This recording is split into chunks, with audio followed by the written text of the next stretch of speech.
Welcome to this latest Astley Media Project Positivity podcast, where we're talking to key individuals and organisations about how they're coping with the current crisis.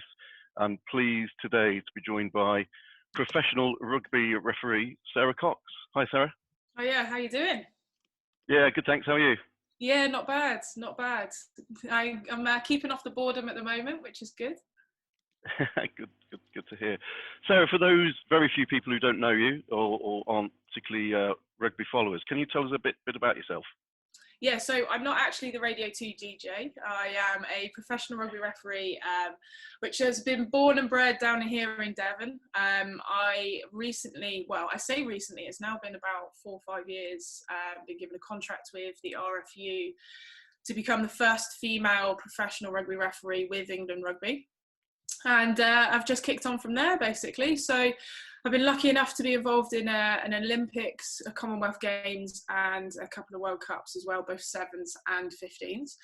And I was, until the season came to an abrupt end, pushing to kind of progress my men's 15s career within the championship and see if we can get out of there and hopefully touch into the Premiership.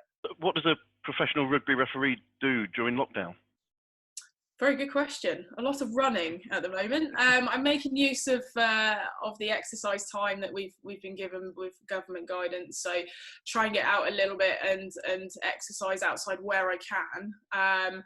But within that, I'm actually studying at the moment. So I'm doing an MSc. So that's keeping me busy, very busy.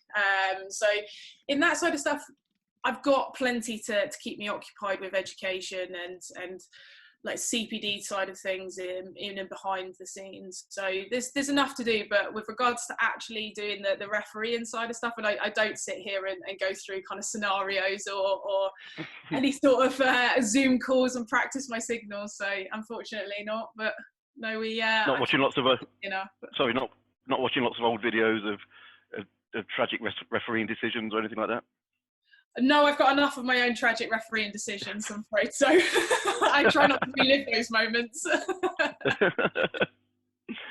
And I imagine, we're all missing this sort of social interaction. One of the reasons a lot of us doing things like this. What you do is very much about being around people, being involved with people, connecting with people. How much are you missing that at the moment?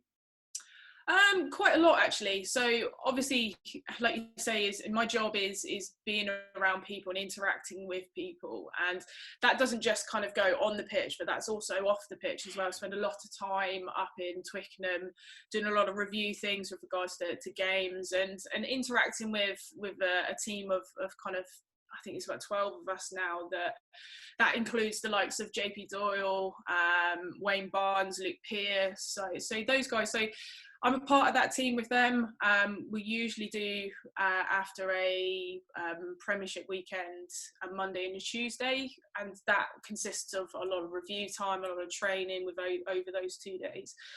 So actually, not having that is interesting. We're trying to keep in touch on the Zoom side of things and just kind of making sure that everybody's all right. But they're in the same position as I am, so try and get out and exercise where you can. But apart from that, there's not a lot else to do. So I'm, again, like I say, I'm lucky enough to have my education side of things in the background, but a couple of the other guys, I think there's only so many walls in their houses that they can paint, I think. Yeah, exactly. And I think, again, that's one of the things we're all struggling with is this discipline and this routine and just days not being normal. People watching this don't realise, but I'm sat here in a smart shirt and pink shorts. So it's, everything we take for granted about having a normal day has changed. Is there anything that you could suggest to people in terms of the disciplined approach you take to doing your job that they could apply to the current situation? I think there's two sides to that, to be honest. There is the disciplined approach, and when we all started this lockdown, it was very much kind of, right, get yourself a routine, make sure that you're being disciplined throughout the day, so have your set times that you're going to do stuff. And that works for a while, but you do get to a point, I think, where you start losing that a little bit, and you start losing the interest and the motivation. And I think at the same time, it's okay to be okay with that. So it's okay to wake up one morning and go, do you know what? I've lost a bit of motivation, and I've lost that kind of drive forward. As long as you can identify that, and you can embrace that emotion and embrace that feeling, and then go, okay, well, let's leave it for a couple of days. Let me just kind of do my own thing, and then I'll pick up again, and I'll have that discipline and routine. But I think there's two sides to it. Like I say, is that you've got to be able to merge the two of those and understand that sometimes you are going to lack some motivation for things, you are going to lack some discipline, but that's perfectly okay, as long as you get that back on track at some point and go, okay, well, now let's get back to that, and now let's do the things that are going to make me happy. So we're all in the same position at the moment, where we haven't got a lot on. There's a lot of us that have been furloughed. There are people that are working from home.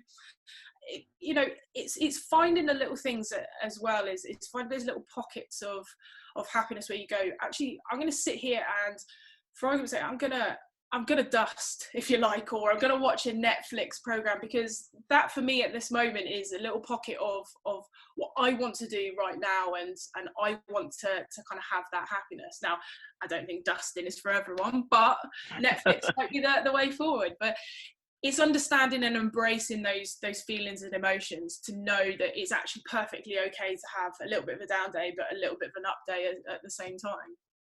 Yeah, I love that, because it is so easy to feel guilty about doing those things, and thinking, oh, if I was at work now, I'd be doing this at the other.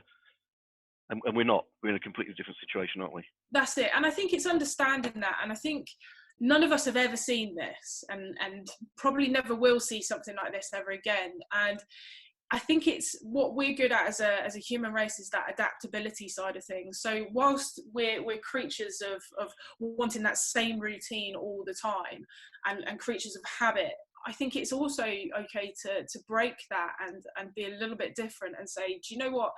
Actually, today I'm not going to stick by a regimented routine, but instead what I'm going to do is just find those little pockets of happiness and do something completely different, or actually do something the same as what I've been doing, but embracing that, and embracing that emotion that goes with that, and going, it's actually okay to be like this, and it's actually okay to sit on the phone and go, I'd quite like to talk to someone just about something random, because I haven't spoken to that person for however long. And I've got a lot of international friends as well, so I think it's nice having that time difference, so you can have different times of the day where you're doing something slightly different, because they've just woken up or they're about to go to bed, and so on. So yeah, I really think it's about embracing the whole thing and being adaptable to that, rather than just saying, oh my God, we must have a routine because I was at work and I was doing this. Well, you're not now, but let's adapt to that, and let's make it something that we can all deal with. Phew, you've made me feel an awful lot better about myself, Sarah. Thank you. Yeah, because you're getting up at 12 o'clock in the afternoon each day, is it? Yeah. That's it now. It's a life of leisure for me from now on, because Sara Cox said it was okay. Oh gosh. So rugby fans will be sort of itching to get back to watching the sport they love, and everybody's waiting to hear what's going to happen. Have you heard anything? Any signals? Any white smoke from RFU towers? No, so I've pretty much heard the same as what you guys have heard with regards to what's coming out in the media at the moment. So we're all in the same boat at the moment, and it's for the people that have paid a lot of money to be in the jobs to work that out. I think at the moment we're just waiting for the kind of go signal to say, right, this is when it's going to happen, and this is what we're going to do in the lead up to that. Because again, we're all in that same position. So players aren't in clubs at the moment, they're doing things at home, the referees are the same. So there's a lot of logistics that they've got to work out first, and for us, I think we're just going to sit back and wait for that kind of guidance, and say, right, okay, this is what's going to happen, and when, and we can work with that. But for now, it's just a waiting game like everyone else, really. Yeah. And when I spoke to some of the Chiefs guys on a webinar a couple of weeks ago, one of the concerns was match fitness. How are we going to get match fit, because it takes a few games to really get up to speed, and I imagine that's going to be the same for you. Yeah, so it is pretty similar in some respects. Obviously, when it comes to playing rugby, the players take those impacts and they've got a different type of fitness with regards to that. But for us, we do quite a lot of running, and it does take it out of you when you stop training in a specific way, because you go in every single weekend of game time, which actually has a bit more significance than I think what I personally realised before all of this, is that you're actually keeping that adaptability, you're keeping your body moving in a certain way. When it comes to kind of being outside, you can only replicate that to a certain point, and you can only replicate it into the time frame that you have to actually be allowed to be outside, and you're on your own. So with regards to all of that, they're absolutely right, and it will be similar for us, I'm sure, is that it's going to take a little bit of a run in to kind of get back to that match fitness and kind of get as well your brain back tuned into how rugby works, because we haven't seen rugby now for quite some time. So it might be that we're kind of looking at training games possibly and how that might work. But again, we're all kind of in the same boat where we don't know what's going to happen. We don't know what the government's going to say. And primarily, out of all of this, as lovely as it would be to have rugby back on the TV and be involved in rugby, we've got to look after the safety of human life. And as long as people are safe, it doesn't matter if I'm match fit, it doesn't matter if the players are match fit. We've got to make sure that it's the right environment for everybody to be able to operate in safely. Absolutely. What are you looking forward to most, Sarah, about coming out of lockdown? I think it's the friends and family bit to start with, and hopefully we'll have a little bit of something that's a little bit more relaxed, where you can actually start interacting with other humans. And obviously, I think, again, like, everybody's missing family, and I live on my own, so I don't have that interaction with regards to kind of being in a family home, if you like, but I'm very close in proximity with regards to being able to see them, hopefully when we get things relaxed. So I think that side of things, and then obviously just getting back into kind of a little bit more and go back to that routine side of stuff, of being able to say, okay, well, actually we've got a little bit more flexibility with regards to where we can go and how we can do things. But again, it's up to the government and what's safe for us. But yeah, look, it's just seeing people and interacting with people and not being sat in front of a computer screen. Well, it wouldn't be right if I didn't ask you before we go for your favourite rugby anecdote. Tell me, what's your funniest rugby story? There are always lots of them. Oh, goodness me. I've got a few, to be fair. Some not really for public consumption, and some for... Yeah, just to remember, this is it's available 24 hours, so... Yeah, exactly. I think it's always quite amusing when the referee gets banged into, I think. And it's happened to me a couple of times where I found myself in the middle of a ruck somewhere, or kind of in the way of someone, but...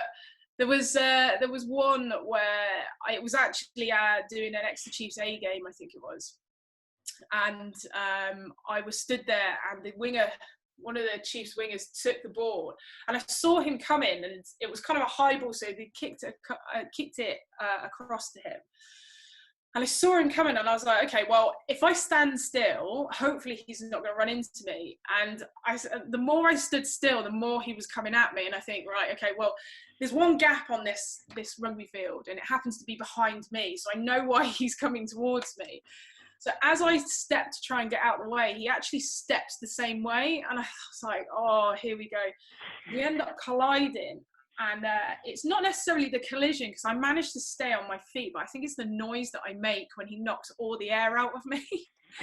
So he's then, when we get to the next break in play, he's like, oh my goodness, like, I'm so sorry, ref, like, I didn't expect you to move. And I was like, well, I didn't expect you to try and sidestep me at the same time as I moved.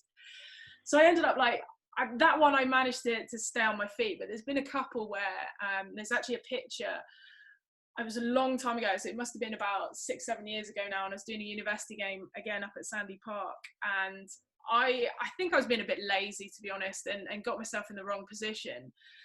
And a guy went to take the ball, and at the same time as taking the ball, he went into the collision, and I ended up in the middle of this ruck. So there's a picture of a guy below and a guy above, and then me sandwiched, unfortunately, in the middle. So I think there's plenty of stories with those going around. But yeah, it's always amusing. Everybody loves to see the ref get knocked over. So yeah, those are probably the better ones. Yeah, I remember the famous Wayne Barnes one when he took a rugby ball on the nose and from a very short distance. Oh, that was point blank, that one. Point blank. I think Yeah. he had to gather himself a little bit after that. Yeah. I think we'll have to do a separate conversations with just talking about rugby anecdotes. Yeah, referee bloomers. Absolutely. Well, thank you so much for joining us, Sarah. Some really wise words there. Lots I'm sure people can take from that, and really enjoyed the conversation and really appreciate you giving up your time. So thank you, and No worries. hope to see you soon.